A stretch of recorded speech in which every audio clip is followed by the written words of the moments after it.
आज के इस कार्यक्रम में उपस्थित एमपीजे के स्टेट प्रेसिडेंट और नेशनल कोऑर्डिनेटर जनाब सिराज साहब और पूरा स्टेट की कोर कमेटी और इस मूवमेंट के सभी क्रांतिकारी साथियों, आप सभी को मेरा क्रांतिकारी सलाम। हम तकरीबन 3 दिन से इस वर्कशॉप को, इस प्रोग्राम को अटेंड कर रहे हैं। इसमें बहुत सारे टॉपिक्स पर वर्कशॉप हुए, फील्ड वर्क हुआ और आपने अलग अलग टॉपिक्स पर, अलग अलग इश्यूज़ पर बहुत सारी चीज़ें यहाँ से हासिल की है कि जब प्लानिंग हो चुकी है उसके बाद हम शिक्षण पर बात कर रहे हैं, है ना, या राइट टू एजुकेशन पर बात कर रहे हैं। अभी मुझे rule of RTA and NEP, national education policy और राइट टू एजुकेशन एक्ट पर बात करना है और फिर साथ ही लर्निंग चैलेंजेस पर, है ना। ये 3 चीज़ों को हम समझने की कोशिश करेंगे। पहली चीज़ तो जो चैलेंजेस हैं शिक्षा के क्षेत्र में, आप सभी उससे बहुत सारे लोग तकरीबन वाकिफ़ हैं, है ना। लर्निंग चैलेंजेस क्या है हमारे पास, महाराष्ट्र के पास खासकर। लेकिन उससे पहले हम पूरे शिक्षण प्रणाली को, शिक्षा की प्रणाली को, एजुकेशनल सिस्टम को समझने की कोशिश करेंगे कि पूरा भारत का एजुकेशनल सिस्टम कैसे चलता है। हक साहब ने आपको बताया कि एनसीईआरटी का भी जिक्र किए थे। अब देखिए, इंडिया का एजुकेशनल सिस्टम जो है, इसका जो बेस है वो एनसीईआरटी है, national educational research and training, NCERT. ये इसका आखिरी सोर्स है, आखिरी दलील कहेंगे। इसके अंडर में यहाँ पर बड़े लेवल पर 3 बोर्ड चलते हैं। एक होता है सीबीएसई, दूसरा होता है आईसीएसई और तीसरा होता है स्टेट बोर्ड। अब इसमें क्या अंतर है, इसमें क्या डिफरेंस है, वो भी हमको समझना बहुत ज़रूरी है।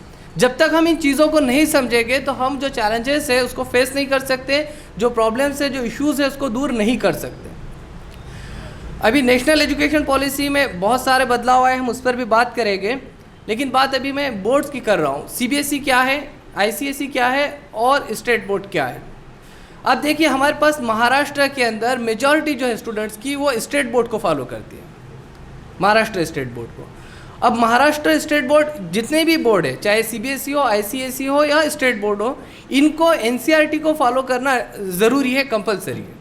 इनको आखिरी दलील देना रहेगी कि भाई हम उसी रिसर्च को फॉलो करें, उसी के बेस पर हमारा सिलेबस डिज़ाइन है। लेकिन अब यहाँ बच्चों के साथ जो बड़ी नाइंसाफ़ी होती है, या जुल्म भी कह सकते हैं उसको, कि मेजॉरिटी जो है तो महाराष्ट्र के स्टूडेंट्स की स्टेट बोर्ड को फॉलो करती है, चाहे वो मराठी मीडियम का स्टूडेंट्स हो, उर्दू मीडियम का स्टूडेंट्स हो, सीबीएसई को सेमी इंग्लिश का हो या फिर फुल इंग्लिश का हो। इसमें मेजॉरिटी जो है वो स्टेट बोर्ड को फॉलो करती है। लेकिन आफ्टर 12th के बाद जितने भी प्रोफेशनल कोर्सेज है या हायर एजुकेशन के जितने भी बड़े बड़े इंस्टीट्यूशंस हैं, वहाँ जाने के लिए सभी को जो एंट्रेंस एग्ज़ाम देना रहेगा वो 100% एनसीईआरटी बेस्ड होता है। यानी हमने पढ़े, अब स्टेट बोर्ड में ये बताना चाह रहा था कि अब 12 साल तक बच्चे ने स्टेट बोर्ड को फॉलो किया, फर्स्ट स्टैंडर्ड से लेकर 12th तक, और न्यू एजुकेशन पॉलिसी के हिसाब से नर्सरी टू 12th तक इसने स्टेट बोर्ड को फॉलो किया। 12 साल बाद अब स्टेट बोर्ड ने क्या किया, एनसीईआरटी का, वैसे तो पॉलिसी कहती है उसने 70% जो है एनसीईआरटी को फॉलो करना चाहिए, लेकिन स्टेट बोर्ड 10 to 20% उसको फॉलो करता है एनसीईआरटी को सिलेबस डिज़ाइन करते टाइम। अब 10% की बुनियाद पर बच्चे का जो मुकाबला हो रहा है वो 100% एनसीईआरटी वालों के साथ हो रहा है। अब बच्चा कैसे जाएगा आईआईटी को, ट्रिपल आईटी को, एनआईटी को या फिर एम्स को, चिंपर को, कैसे जाएगा बच्चा? ये एक बहुत बड़ा सवाल है, ये एक बहुत बड़ा इशू है, बहुत बड़ा चैलेंज है यहाँ पर बच्चों के लिए कि 12 साल ज़िंदगी के कीमती महत्वपूर्ण वर्ष गंवाने के बाद उसको ये अवसर प्राप्त होता है कि अब जाना है आईआईटी, लेकिन उसको जो है तो अब जो मुकाबला हो रहा है उसने 10% एजुकेशन लिया और स्कूलिंग सिस्टम जो है हमारा वो 10% का भी 10% नहीं दे पाता।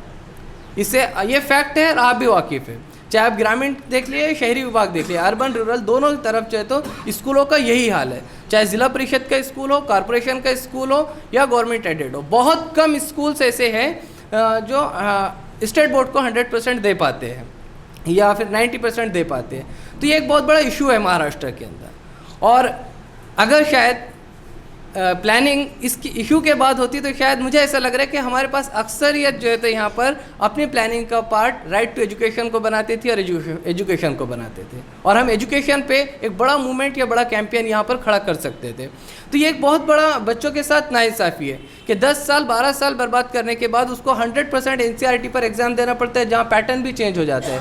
बच्चा पूरा 10 साल 12 साल सब्जेक्टिव स्टडी करता है और एग्ज़ाम जो है तो ऑब्जेक्टिव पैटर्न पर होता है, MCQs पर होता है। तो ये एक बड़ी चीज़ थी। और भी बहुत सारे चैलेंजेस हमारे सामने आएंगे। आपको आप देखेंगे कि जो स्कूलिंग सिस्टम है, स्टाफ की कमी है बहुत बड़े लेवल पे। आज भी एक लगभग 32,000 टीचिंग स्टाफ की कमी है महाराष्ट्र के अंदर। ये एक बहुत बड़ा एक प्रॉब्लम है महाराष्ट्र के अंदर। फिर दूसरा, अभी तो अलहमदुलिल्लाह TET CTET वगैरह आ चुका है, जिसकी वजह से अच्छे क्वालिफाइड टीचर्स हमको मिल पा रहे हैं। इससे पहले जो अपॉइंटमेंट होते थे खासकर संस्था वगैरह के अंदर, तो ये डोनेशन बेस्ड होते थे। ये भी एक फैक्ट है, ये भी एक हकीकत है। डोनेशन की वजह से हमको वो क्वालिटी नहीं मिल पा रही है, खासकर संस्थाओं के अंदर या फिर मैनेजमेंट्स जिन स्कूल्स को रन करते हैं। तो मैनेजमेंट के अंदर भी एक तरफ तो संविधान ने कहा कि हम इसमें कोई इंटरफेयर नहीं करेंगे, लेकिन यहाँ क्वालिटी को लेकर इंटरफेयर होना चाहिए, चाहे वो माइनॉरिटी का स्कूल हो या मेजॉरिटी का स्कूल हो। अगर वहाँ से क्वालिटी नहीं मिल रही है तो उसके कुछ पैरामीटर्स बनने चाहिए। अब हम पहले NEP यानी न्यू एजुकेशन पॉलिसी को समझेंगे, उसके बाद RTE को समझेंगे कि अब NEP क्या है, नेशनल एजुकेशन पॉलिसी। तो अभी तक हमारे पास सन 2020 तक जो ढांचा था वो 10+2 का था, 10वीं और 12वीं का था। लेकिन अब जो आया हमारे पास उसकी जगह आया है 5+3+3+4। अब ये 5 क्या है? 5 है आपका नर्सरी, LKG, UKG, फिर फर्स्ट स्टैंडर्ड, सेकंड स्टैंडर्ड। इस तरह इसका पहला चरण जो होगा शिक्षा का, फर्स्ट स्टेप, ये 5 साल में कंप्लीट हो जाएगा। यहाँ बच्चे के 5 साल कंप्लीट होंगे एजुकेशन के। अभी तक नर्सरी, LKG, UKG को काउंट नहीं किया जाता था, लेकिन अब वो भी काउंट होगा। फिर सेकंड 3 क्या है? अब सेकंड 3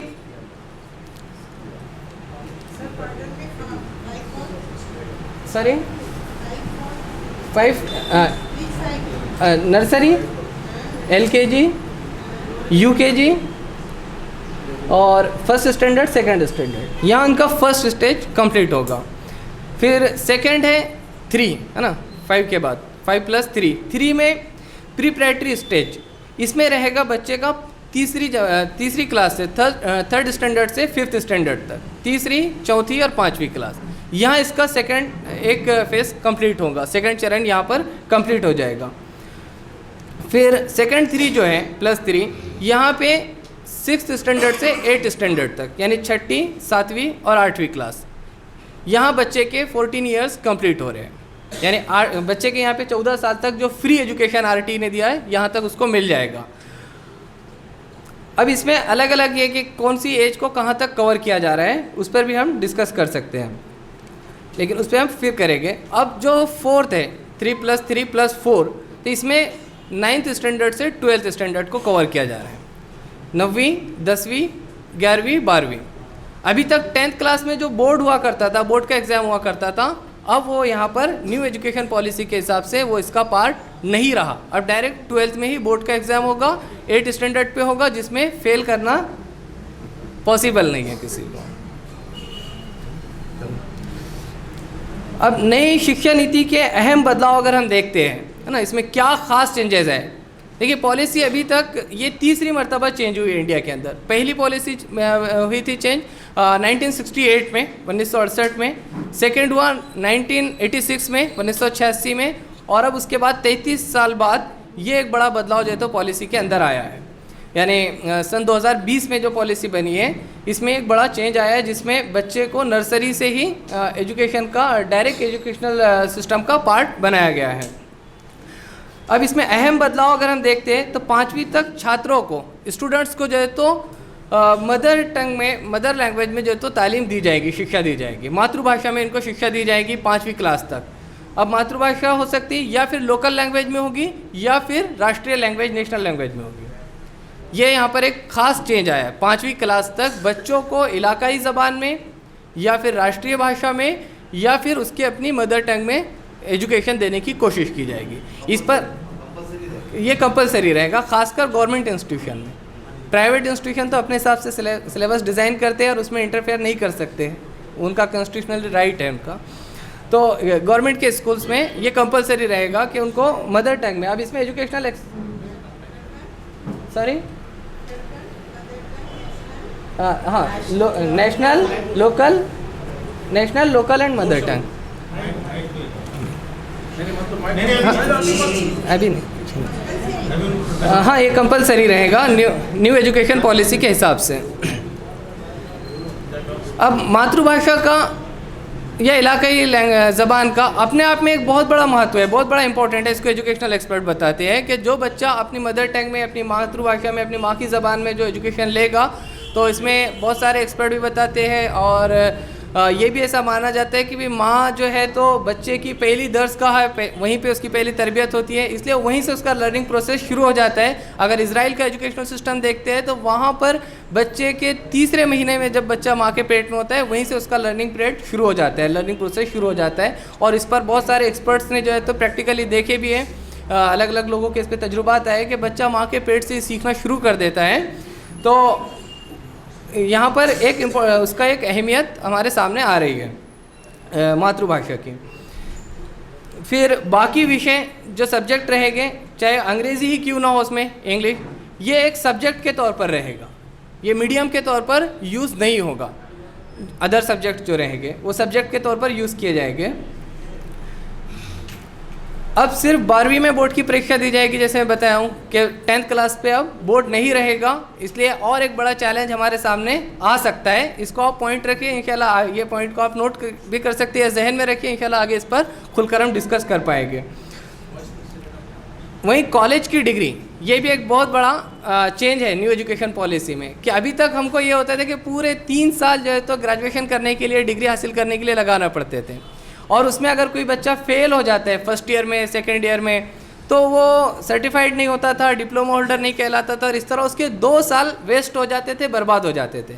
लेकिन न्यू एजुकेशन पॉलिसी ने ये किया है कि 12th के बाद अगर बच्चा BA, BSc, BCom या ग्रेजुएशन में कुछ भी करता है, फर्स्ट ईयर उसका हो जाता है, और सेकेंड ईयर से अगर वो ड्रॉप आउट होता है या ड्रॉप करना चाहता है एजुकेशन को, तो उसको सर्टिफिकेट दिया जाएगा कि ये certificate in bachelor of arts, इस तरह से कुछ कहलाएगा वो डिग्री में, उसको सर्टिफाइड कर दिया जाएगा कि सर्टिफिकेट होल्डर है।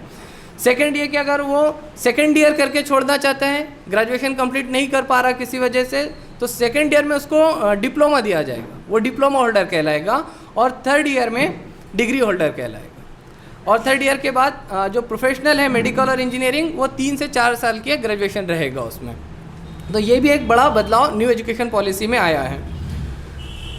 अब 3 साल की डिग्री उन छात्रों या उन स्टूडेंट्स के लिए है जिन्हें हायर एजुकेशन नहीं लेना है, यानी जो प्रोफेशनल या हायर एजुकेशन की तरफ नहीं जाता, 3 साल की डिग्री अब उनके लिए बचेगी, यानी वो खाली पढ़े लिखे अच्छे नागरिक कहलाएंगे कि भाई हमारे ये महाराष्ट्र को वेल एजुकेटेड बनाने में, वेल एजुकेट करने में इनका एक बड़ा योगदान है, ये भी ग्रेजुएट है, तो वो लोग ये डिग्री करेंगे, ग्रेजुएशन करेंगे।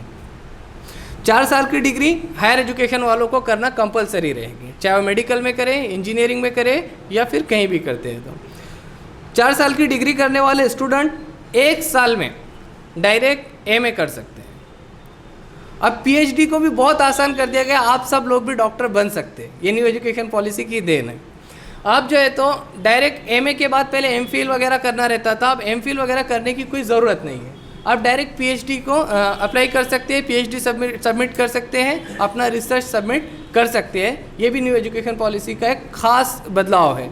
अब इसकी वजह यह है कि आपको और नीचे जाना पड़ेगा कि अभी हम शिक्षण को 3 साल की उम्र से शुरू कर दिए, पहले 6 साल से शुरू हो रहा था, 3 साल से शुरू हो रहा है, इसलिए इतनी आसानी से डिग्री, डिप्लोमाज आपको मिल रहे हैं। तो ये अभी भले ही समझ में नहीं आएगा, लेकिन एक 5 साल 10 साल जाने के बाद इसके इम्पोर्टेंस ऑटोमेटिक सामने आएंगे। तो ये एक बड़ा रूल जो है तो यहाँ पर आया है PhD को लेकर।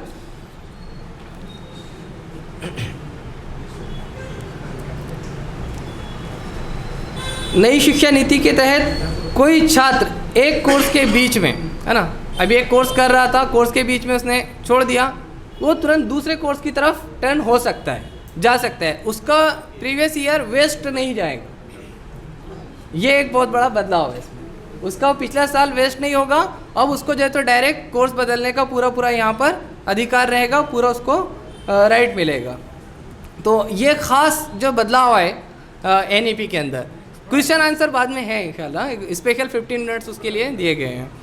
तो ये खास चेंजेस या ख़ास बदलाव जो है ये नेशनल न्यू एजुकेशन पॉलिसी के अंदर आए हैं, न्यू एजुकेशन पॉलिसी 2020 में।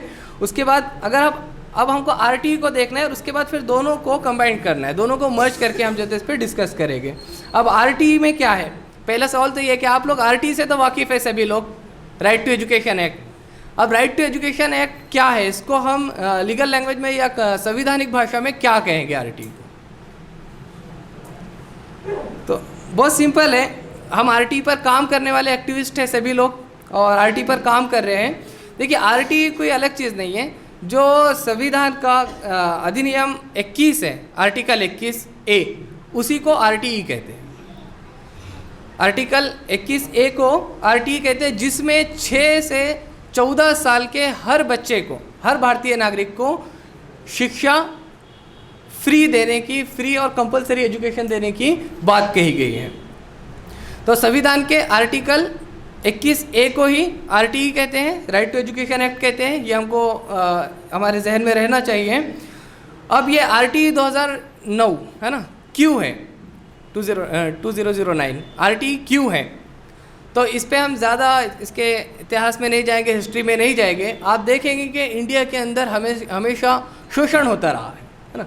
कुछ लोगों ने कुछ लोगों पर एजुकेशन के हिस्सूल को, उसकी प्राप्ति को ब्रेक कर दिया था, रोक दिया था, उनसे उनका वो अधिकार छीन लिया गया था। तो अब संविधान, चूँकि अब हम एक आज़ाद देश में जी रहे हैं, एक स्वतंत्र देश के अंदर हम जी रहे हैं, उस हिसाब से यहाँ पर 2009 में कंपलसरी और फ्री एजुकेशन ये हमारा संविधान का पार्ट बन गया, ये हमारा अधिकार बन गया, ये हमारा हक बन गया है। तो ये क्यों दे रहे हैं, ये एक चीज़ है कि भाई RTE क्यों है। फिर दूसरा, ये 86वें संशोधन में है ना, उसके में ये तय किया गया था। दूसरा ये कि भाई RTE, जैसे अभी बताए थे कि भाई शिक्षा का महत्व हक साहब ने आपके सामने रखे कि ये अभी हमारा जितना भी प्लान है, बिना शिक्षा के, बिना एजुकेशन के सब अधूरा है। ये हमको अपने मकसद तक पहुंचने के लिए मील का पत्थर साबित होता है। इसलिए फ्री एंड कंपलसरी एजुकेशन ज़रूरी है हमारे पास में, और संविधान ने इसको मूलभूत सुविधाओं का हिस्सा बताया है। और अन्न है, खाना, राशन है, हेल्थ है, शिक्षण है, और भी बहुत सारी चीज़ें। तो इसीलिए इसको आर्टिकल 21 का हिस्सा बनाया गया। अब ये 4 अगस्त 2009 में इसको पारित किया गया था, लेकिन 1 अप्रैल 2010 से इसको जम्मू कश्मीर छोड़कर पूरे इंडिया में नाफिज कर दिया गया कि भाई अब यहाँ का पूरा एजुकेशन सिस्टम या फिर इस एक्ट को जो है तो संवैधानिक रूप से हर एक को स्वीकार करना रहेगा। अब RTE क्या देता है, या RTE के जो महत्व और विशेषताएं हैं उस पर हम बात करेंगे। पहली चीज़ तो आपके समझ में आ गया कि 6 से 14 साल के हर बच्चे को मुफ्त शिक्षा का अधिकार देता है RTE। दूसरी चीज़, प्राइवेट स्कूलों में, जो बड़े बड़े इंस्टीट्यूशन हैं, महंगे और प्राइवेट स्कूलों के अंदर 6 से 14 साल की उम्र वाले बच्चों को 25% निःशुल्क शिक्षा देता है, बिना फीस के फ्री एजुकेशन देता है। बड़े बड़े इंस्टीट्यूशन के अंदर, चाहे वो पोदार हो, बिरला स्कूल हो, या फिर ऐसे बड़े बड़े स्कूल्स हैं जो हर शहर में रहते हैं, तो वहाँ फ्री एजुकेशन देने की बात की गई है। अब यहाँ पर भी एक बड़ी समस्या, एक बड़ा चैलेंज आ रहा है कि यहाँ पर RTE सिर्फ 25% बच्चों को जो है तो फ्री एजुकेशन देने की बात कर रहे हैं बड़े स्कूलों के अंदर। अब वो 75% बच्चे जिनका भी एक ख्वाहिश है, जो वहाँ स्कूलों में पढ़ना चाहते हैं, तो उनके साथ ये नाइंसाफ़ी है। ये चीज़ हमारे समझ में आ रही है। तो इसके ऊपर भी एक मूवमेंट खड़े रहना चाहिए कि भाई 25% बच्चे ही क्यों, या तो फिर एक समान शिक्षा का रूल आना चाहिए जहाँ हर स्कूल में वैसे ही शिक्षण दिया जाएगा। इसकी एक और विशेषता ये है RTE की कि जो विकलांग बच्चे रहते हैं, हैंडीकैप स्टूडेंट्स, उनको 18 साल तक फ्री एंड कंपलसरी एजुकेशन दिया जाएगा, यानी 12 तक इनको फ्री एंड कंपलसरी एजुकेशन मिलेगा। ये भी इसकी एक ख़ास बात है। प्राइवेट स्कूलों में 25% बच्चों की जो बात हुई है, उसमें मैं यही बताना चाह रहा था कि ये सिर्फ 25% बच्चों की बात कर रहे हैं, लेकिन अगर कॉन्स्टिट्यूशनली हम देखें तो संविधान के अनुसार वो जो है तो हर बच्चे का जब अधिकार बता रहा है आरटीई, तो फिर 25% नहीं 100% स्टूडेंट्स की बात होना चाहिए। मुफ्त शिक्षा ना देने वाले प्राइवेट स्कूल, अगर किसी बच्चे को आरटीई 25 के माध्यम से अगर वहाँ एडमिशन मिल जाता है और वो स्कूल उसके बाद वजूद वहाँ से फ़ीस लेता है, वो मुफ्त शिक्षा नहीं देता है, पोर्टल पे अपना नाम दर्ज नहीं कराते हैं, हमारे क्या कहेंगे उसके इल्म में आने के बावजूद भी नहीं करता है, तो फिर ऐसे स्कूल को जितनी वो फ़ीस वसूल करेगा उससे 10 गुना ज़्यादा उसको फ़ीस का जुर्माना देना पड़ेगा। दूसरी चीज़ ये रहेगा कि आरटीई 25 का उल्लंघन करने वाले स्कूलों की मान्यता, उनकी परमिशन भी रद्द की जा सकती है अगर उस पर काम होता है तो। फिर मान्यता रद्द होने के बाद अब उसको पता चला कि भाई इसकी मान्यता हमने रद्द करा दी है या रद्द हो गई है वहाँ की, उसके बाद भी वो स्कूल को रन करता है, स्कूल को चलाता है कि भाई कोर्ट में मैटर चल रहा है, हो सकता है डिसीजन चेंज होगा, तो तब उसको 1 लाख रुपए का जुर्माना और जितने दिन वो स्कूल चलाएगा उसमें जो है तो 10,000 रुपये रोज़ का उसको जुर्माना रहेगा, 1 लाख प्लस वो 10,000 रुपये रोज़ का। तो ये भी एक आरटीई ने एक अच्छा अधिकार जो है तो बच्चे को दिया है या बच्चे के पेरेंट्स को दिया है। अब ये मुफ्त और कंपलसरी एजुकेशन देने की जिम्मेदारी किसकी? तो ये जिम्मेदारी राज्य सरकार और केंद्र सरकार की होगी, हर स्टेट की गवर्नमेंट की और सेंट्रल गवर्नमेंट की ये जिम्मेदारी रहेगी। अब प्रवेश प्रक्रिया है ना, एडमिशन प्रोसेस, अभी तक यह होता था कि यहाँ पर ये इसमें एक बड़ा बदलाव आया कि बच्चों का स्क्रीनिंग टेस्ट वगैरह होता है बड़े बड़े स्कूलों के अंदर, तो आरटीई उन स्क्रीनिंग टेस्ट लेने से रोकता है। पेरेंट का इंटरव्यू लेने से भी आरटीई रोकता है कि कोई भी स्कूल बच्चे का स्क्रीनिंग टेस्ट नहीं ले सकता है और ना ही किसी पेरेंट का वो इंटरव्यू कर सकता है एडमिशन के टाइम। अगर ऐसा करता है कोई स्कूल तो उसको इंटरव्यू लेने पर 25,000 रुपये का जुर्माना रहेगा। अगर कोई स्कूल वहाँ पर बच्चे का स्क्रीनिंग टेस्ट लेता है या फिर पेरेंट का इंटरव्यू लेता है तो उस स्कूल पर 25,000 रुपये का उसको जुर्माना लगेगा, और फिर से अगर वही गलती करता है, रिपीट करता है किसी और पेरेंट के साथ, तो दोहराने पर उसको 50,000 रुपये का जुर्माना रहेगा। ये भी आरटीई ने एक अधिकार दिया है। फिर इस एक्ट द्वारा जिन बच्चों का प्रवेश एडमिशन नहीं हुआ है ना, बहुत सारे बच्चे ऐसे रहते हैं खासकर यतीम खानों में और इधर उधर बच्चे या फुटपाथ पर रहने वाले या रेलवे स्टेशन पर जो अपनी ज़िंदगी गुजारने पर मजबूर हैं, ऐसे बच्चों को अगर किसी स्कूल में एडमिशन नहीं होता है या कुछ बच्चे अपनी लापरवाही की वजह से भी हो सकता है कि एक एज तक के नहीं होता है एडमिशन, तो ऐसे बच्चे आरटीई के अंतर्गत डायरेक्ट अपनी उम्र के हिसाब से दाखिला ले सकते हैं। वो जिस उम्र में रहेंगे उस उम्र में उनको एडमिशन मिल जाएगा। उम्र उनकी 14 साल से कम और 6 साल से ज़्यादा होना ज़रूरी है।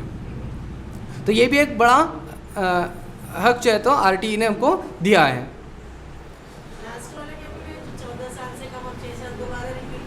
जी, जो बच्चों का एडमिशन नहीं हुआ किसी वजह से, लापरवाही की वजह से, या फिर वो किसी यतीम खाने में रहते हैं, उनका कोई देखने वाला नहीं, या फुटपाथ पर या रेलवे स्टेशन पर ज़िंदगी गुजारते हैं, ऐसे बच्चों को अगर सेंस आने के बाद, शऊर आने के बाद वो पढ़ना चाहते हैं या कोई उनको पढ़ाना चाहता है, तो उनकी एज के हिसाब से उनको डायरेक्ट उसी क्लास में एडमिशन मिल जाएगा जिस उम्र में वो पहुँच गए हैं आरटीई के तहत। नहीं, उसका कोई एग्ज़ाम भी नहीं होगा, डायरेक्ट एडमिशन रहेगा।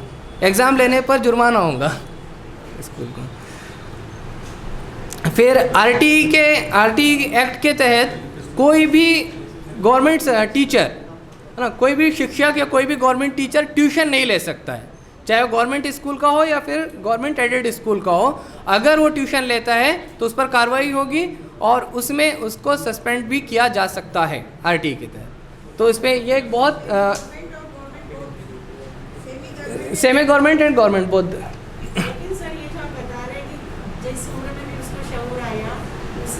एडमिशन मिलेगा तो बाकी जो कमियां जो ये गैप है वो कैसे उसका स्कूल के पास उसका पूरा नियोजन बना कर दिया है, उसका पूरा प्लानिंग कि उसको कैसे रिकवर करेंगे।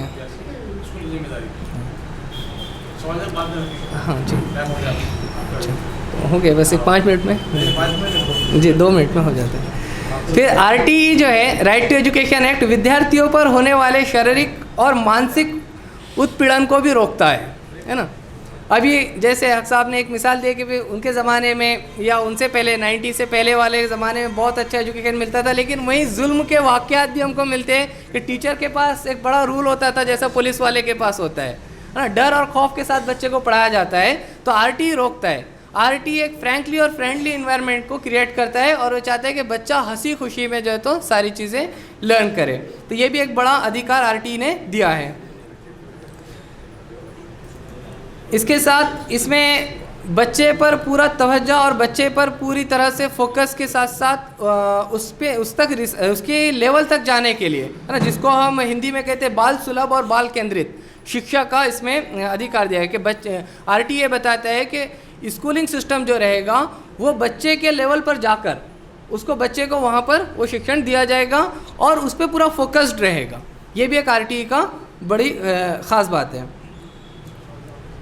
फिर आरटीई बच्चे के ऑलराउंड डेवलपमेंट की बात करता है कि 14 साल तक बच्चे का मुकम्मल हमजहत तरक्की, ऑलराउंड डेवलपमेंट होना चाहिए बच्चे का, उसका संपूर्ण विकास, ज्ञान, क्षमता और प्रतिभा, है ना, उसके टैलेंट का डेवलपमेंट भी होना, उसके नॉलेज का डेवलपमेंट भी होना और बच्चे के अंदर उतना पावर भी आ जाना। तो ये ऑलराउंड डेवलपमेंट की बात करता है। ये एक बहुत महत्वपूर्ण अधिकार है। बहुत सारे लोगों को ऐसा लगता है कि आरटीई की वजह से जो है तो एजुकेशनल सिस्टम का जो ढांचा है वो गिर गया या मेयार गिर गया। ऐसा नहीं है। अगर आरटीई के सभी रूल्स को फॉलो करते हैं तो इसमें एक बहुत बड़ा बदलाव और एक बहुत बड़ा चेंज आ सकता है। शिक्षकों के लिए भी आरटीई में एक रूल बना दिया गया कि इनको अदर काम नहीं लगाए जाएंगे, है ना, खाली कुछ ही काम रहेंगे। असेंबली के और लोकसभा के जब इलेक्शन वगैरह होते हैं वो कुछ काम रहेंगे, फिर कुछ आपदा आता है, तूफान वगैरह, उस वक्त कुछ काम लगाए जाएंगे। उसके अलावा कुछ काम टीचर्स को नहीं दिए जाएंगे, गैर ज़रूरी काम टीचर्स को नहीं दिए जाएंगे, ऐसा आरटीई कहता है। अब आरटीई ने जो बात किया, आपने देखे कि आरटीई बात कर रहा है कि वो 6 से 14 साल के तमाम बच्चों को फ्री एंड कंपलसरी एजुकेशन देगा। 6 से 14 साल के बच्चों को फ्री एंड कंपलसरी एजुकेशन देगा। और एनईपी बात कर रही है, national education new education policy बात कर रही है कि हम 3 साल की उम्र से बच्चे को स्कूलिंग सिस्टम से जोड़ देंगे। तो ये अब डिफरेंस आ रहा है यहाँ पे कि फ्री एजुकेशन की बात हो रही है 6 साल के बाद की। फिर अब वो 17 करोड़ स्टूडेंट्स या वो 17 करोड़ बच्चे जो 6 साल से कम जिनकी उम्र है, अब उनको कौन इंसाफ दिलाएगा? क्योंकि अब नर्सरी से एजुकेशन को कंपलसरी करने की बात कर रही है एनईपी, लेकिन आरटीई कर रहा है कि हम जो है तो बच्चे को 6 साल के बाद ये हक देंगे। तो ये एक बड़ा मूवमेंट है जो पूरे देश के अंदर भी खड़ा होना चाहिए। खासकर महाराष्ट्र के अंदर हम इसको खड़ा कर सकते हैं क्योंकि 17 करोड़ स्टूडेंट्स का सवाल है, 17 करोड़ बच्चों का सवाल है। तो 17 करोड़ बच्चों को आरटीई में कोई जगह नहीं है। आरटीई 25 में इनके लिए कुछ जगह, कुछ सीट्स मिल जाती है जो स्कूल नर्सरी से शुरू होते हैं। यहाँ पर भी एक बड़ी समस्या, एक बड़ा चैलेंज आ रहा है कि यहाँ पर आरटीई सिर्फ 25% बच्चों को जो है तो फ्री एजुकेशन देने की बात कर रहे हैं बड़े स्कूलों के अंदर। अब वो 75% बच्चे जिनका भी ये ख्वाहिश है जो वहाँ स्कूलों में पढ़ना चाहते हैं, तो उनके साथ ये नाइंसाफ़ी है। ये चीज़ हमारे समझ में आ रही है। तो इसके ऊपर भी एक मूवमेंट खड़े रहना चाहिए कि भाई 25% बच्चे ही क्यों, या तो फिर एक समान शिक्षा का रूल आना चाहिए जहाँ हर स्कूल में वैसे ही शिक्षण दिया जाएगा। इसकी एक और विशेषता ये है आरटीई की कि जो विकलांग बच्चे रहते हैं, हैंडीकैप स्टूडेंट्स, उनको 18 साल तक फ्री एंड कंपलसरी एजुकेशन दिया जाएगा, यानी 12 तक इनको फ्री एंड कंपलसरी एजुकेशन मिलेगा। ये भी इसकी एक ख़ास बात है। प्राइवेट स्कूलों में 25% बच्चों की जो बात हुई है उसमें मैं यही बताना चाह रहा था कि ये सिर्फ 25% बच्चों की बात कर रहा है, लेकिन अगर कॉन्स्टिट्यूशनली हम देखें तो संविधान के अनुसार वो जो है तो हर बच्चे का जब अधिकार बता रहा है आरटीई, तो फिर 25% नहीं 100% स्टूडेंट्स की बात होना चाहिए। मुफ्त शिक्षा ना देने वाले प्राइवेट स्कूल, अगर किसी बच्चे को आरटीई 25 के माध्यम से अगर वहाँ एडमिशन मिल जाता है और वो स्कूल उसके बाद वजूद वहाँ से फ़ीस लेता है, वो मुफ्त शिक्षा नहीं देता है, पोर्टल पे अपना नाम दर्ज नहीं कराते हैं, हमारे क्या कहेंगे उसके इल्म में आने के बावजूद भी नहीं करता है, तो फिर ऐसे स्कूल को जितनी वो फ़ीस वसूल करेगा उससे 10 गुना ज़्यादा उसको फ़ीस का जुर्माना देना पड़ेगा।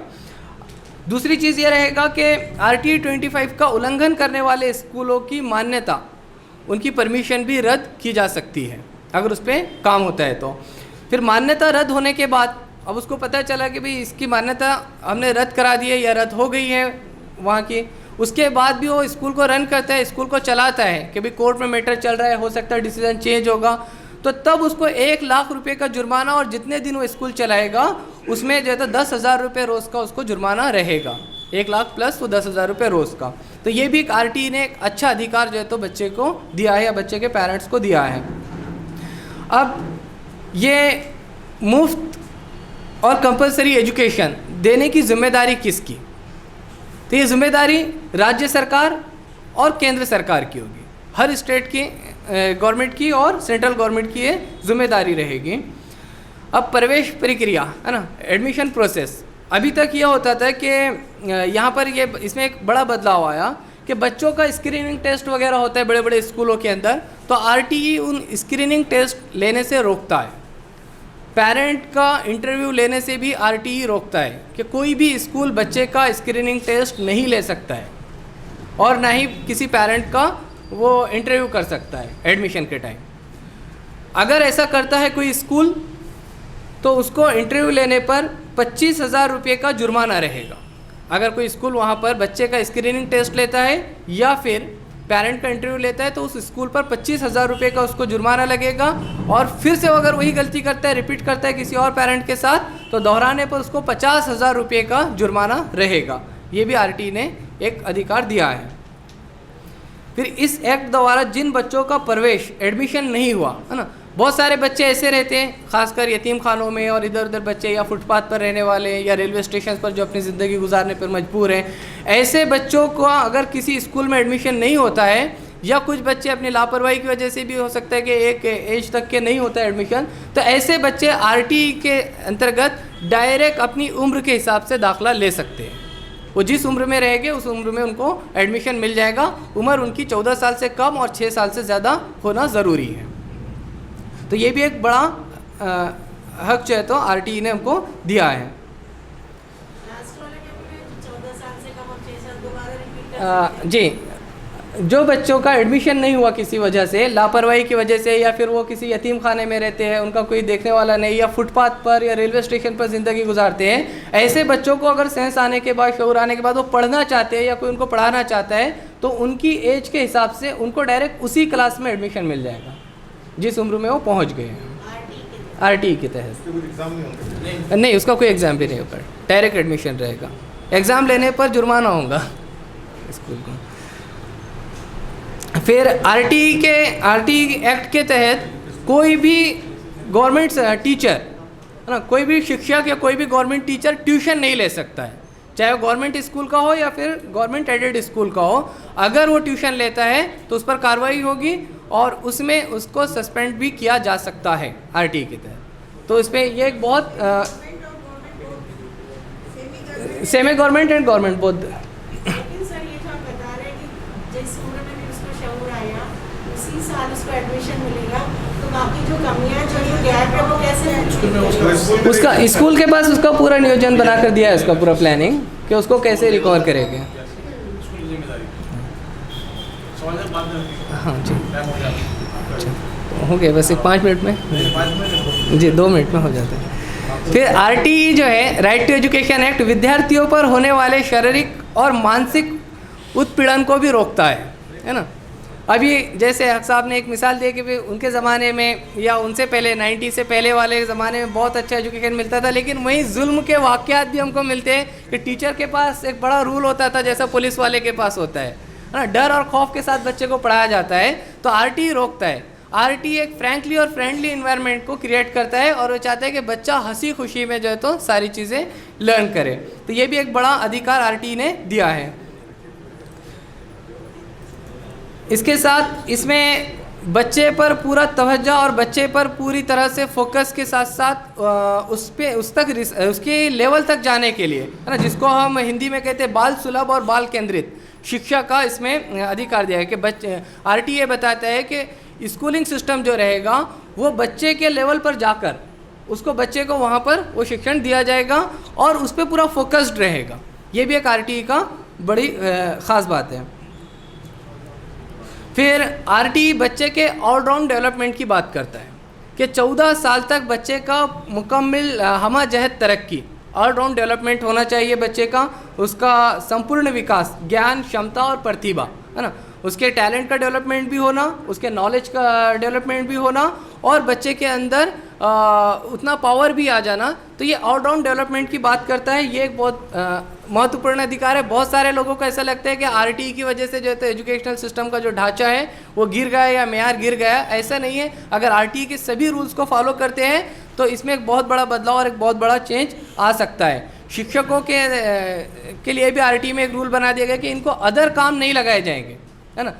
खाली कुछ ही काम रहेंगे असेंबली के और लोकसभा के जब इलेक्शन वगैरह होते हैं वो कुछ काम रहेंगे। फिर कुछ आपदा आता है, तूफान वगैरह, उस वक्त कुछ काम लगाए जाएंगे। उसके अलावा कुछ काम टीचर्स को नहीं दिए जाएंगे, गैर ज़रूरी काम टीचर्स को नहीं दिए जाएंगे, ऐसा आरटीई कहता है। अब आरटीई ने जो बात किया आपने देखे कि आरटीई बात कर रहा है कि वो 6 से 14 साल के तमाम बच्चों को फ्री एंड कंपलसरी एजुकेशन देगा।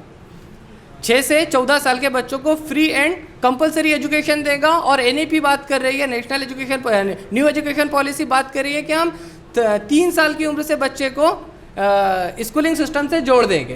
तो ये अब डिफरेंस आ रहा है यहाँ पे कि फ्री एजुकेशन की बात हो रही है 6 साल के बाद की। फिर अब वो 17 करोड़ स्टूडेंट्स या वो 17 करोड़ बच्चे जो 6 साल से कम जिनकी उम्र है, अब उनको कौन इंसाफ दिलाएगा? क्योंकि अब नर्सरी से एजुकेशन को कंपलसरी करने की बात कर रही है एनईपी, लेकिन आरटी कर रहा है कि हम जो है तो बच्चे को 6 साल के बाद ये हक देंगे। तो ये एक बड़ा मूवमेंट है जो पूरे देश के अंदर भी खड़ा होना चाहिए। खासकर महाराष्ट्र के अंदर हम इसको खड़ा कर सकते हैं क्योंकि ये 17 करोड़ स्टूडेंट्स का सवाल है, 17 करोड़ बच्चों का सवाल है। तो 17 करोड़ बच्चों को आरटीई में कोई जगह नहीं है। आरटीई 25 में इनके लिए कुछ जगह, कुछ सीट्स मिल जाती है जो स्कूल नर्सरी से शुरू होते हैं। अब इससे रिलेटेड अगर आप कुछ सवाल आते हैं, क्योंकि टाइम हो चुका है, इसके बाद सवाल जवाब रहेंगे। ठीक है, जज़ाकल्लाह, थैंक यू।